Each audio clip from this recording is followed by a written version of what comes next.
তিনি বাংলায় মাস্টার্স করেছিলেন। সেই সময় আমার মা, আমি স্কুলে পড়ি, মা একটু বেশি বয়সে লেখাপড়া করেছিলেন স্বাভাবিকভাবেই, কারণ আমার জন্ম হয়েছে তারপরে তিনি লেখাপড়া, আমার যখন জন্ম হয়েছে তিনি তখন ক্লাস 10-এ পড়তেন। তো কাজেই ঘর সংসার করে ছেলে মানুষ করে পড়াশোনা শেষ করতে ওনার দীর্ঘ সময় লেগেছিল। এবং যখন নেমে পড়েন তখন স্কুলের ছাত্র, আমাকে নিয়ে আসতেন মাঝে মাঝে ইউনিভার্সিটি দেখানোর জন্য। আমার এখনো সেই দিনগুলি চোখের সামনে ভাসছে। এই ইউনিভার্সিটির এই বিল্ডিং এ বাংলা ডিপার্টমেন্টের সামনে আমি মাকে নিয়ে হেঁটে যাচ্ছি বা মা আমাকে নিয়ে হেঁটে যাচ্ছেন, আমি চোখ বন্ধ করে এটা দেখতে পাচ্ছি।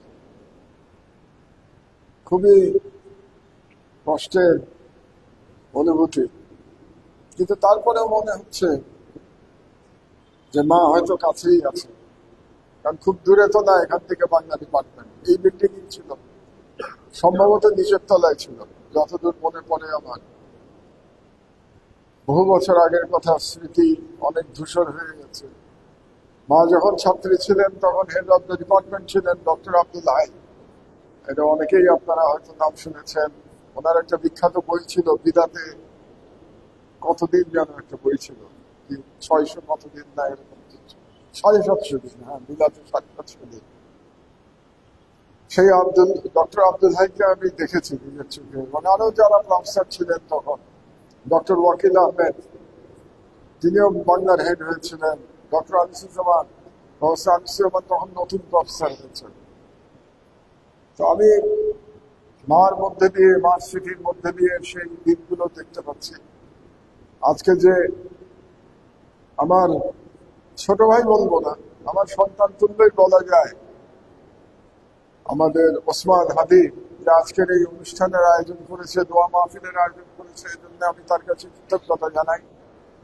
আর একটা স্মৃতি, যতদিন বেঁচে আছি ওসমান আমার সাথেই থাকবে, কারণ গতকাল আমার সঙ্গেই ছিল যখন আমি মাকে কবরে শুইয়ে দিয়েছি। ওসমান আমার সাথে কবরেই ছিল, একই সাথে আমরা কবরে নেমেছিলাম।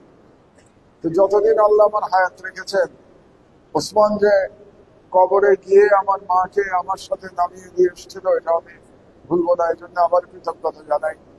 আর আপনাদের কাছে শুধু এইটুকুই প্রার্থনা, আমার মায়ের জন্য দোয়া করবেন। এটা ভেবে দেবেন যে বহু বহু বছর আগে আমার, আজকে যারা ছাত্রছাত্রী, আমার মা তাদের নানি দাদির বয়সী, কাজে আপনারা মনে করবেন বহু বহু বছর আগে মাহমুদা বেগম নামে একজন নারী, তিনি সেই সময় বিশ্ববিদ্যালয়ে পড়াশোনা করেছিলেন এবং তিনি ইন্তেকাল করেছেন। আজকে যে আমাদের যিনি নামাজ পড়ালেন, সেই শ্রদ্ধেয় আলেমকেও আমি রিকোয়েস্ট করব যাতে আমার মায়ের জন্য দোয়া করেন। এখন তো দোয়া করা ছাড়া আমাদের আর কিছু করার নাই। আল্লাহ যেন তার গোনা খাতা মাফ করে দেন। মানুষ তো মানুষ মাত্রই ভুল হয়, তারও নিশ্চয়ই জীবনে অনেক ভুল হয়েছে, সেগুলোকে আল্লাহ যেন মাফ করে দেন এবং তাকে যেন আল্লাহ শান্তিতে রাখেন। পৃথিবীতে অনেক সংগ্রাম করেছেন আমার মা, তো সেই সংগ্রামে যে কষ্ট, তিনি যেন পরকালে সেই কষ্ট থেকে মুক্তি পান এবং তিনি যেন শান্তিতে অনন্ত জীবন কাটাতে পারেন, এই দোয়াই আপনাদের কাছে করব। আমার বক্তব্য শেষ করছি।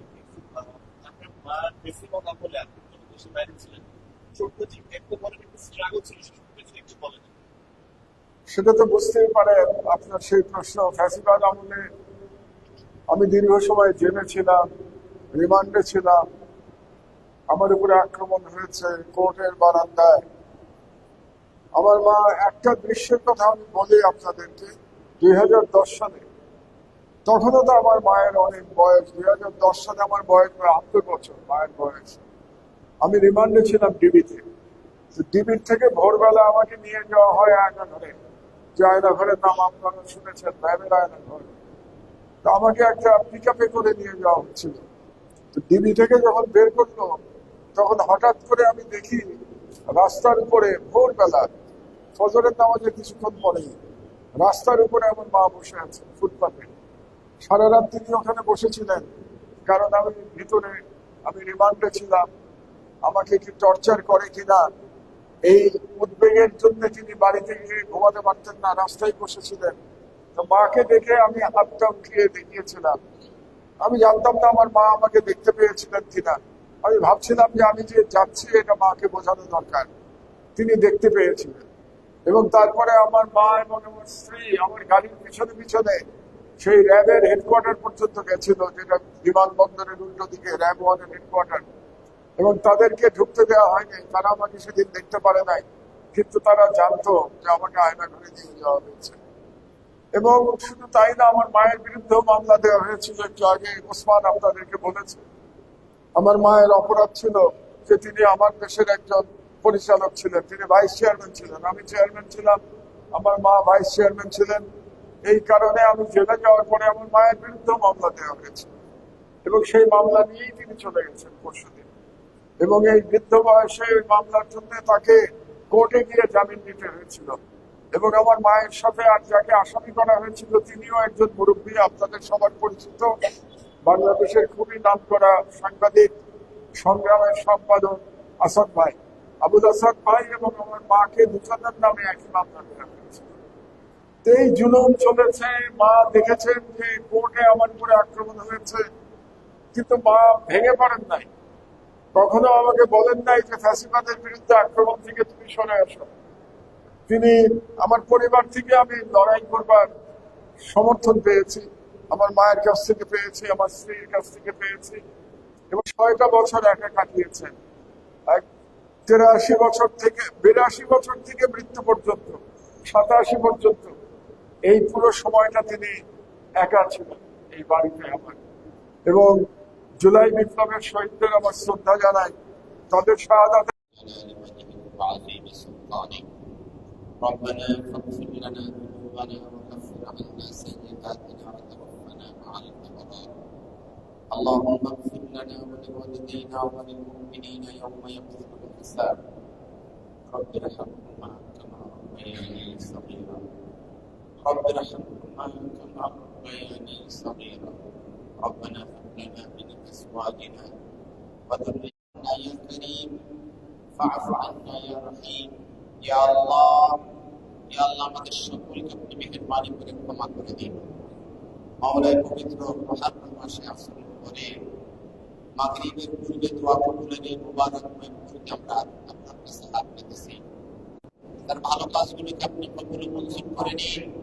ইয়া আল্লাহ তাকে আপনি জান্নাতুল ফিরদাউস নসিব করে দিন। ইয়া আল্লাহ সন্তান মায়ের জন্য আপনার কাছে হাত পেতেছি মাওলা, সন্তান মায়ের মাগফিরাতের জন্য আপনার কাছে হাত পেতেছে মালিক, আপনি খালি হাতে ফেরত দিয়েন না মাওলা। ইয়া আল্লাহ করতে পারে তৌফিক দান করুন। জুলাই বিপ্লবের ভাইয়েরা এখানে রয়েছে মাওলা, জুলাই মঞ্চের ভাইয়েরা এখানে রয়েছে মাওলা।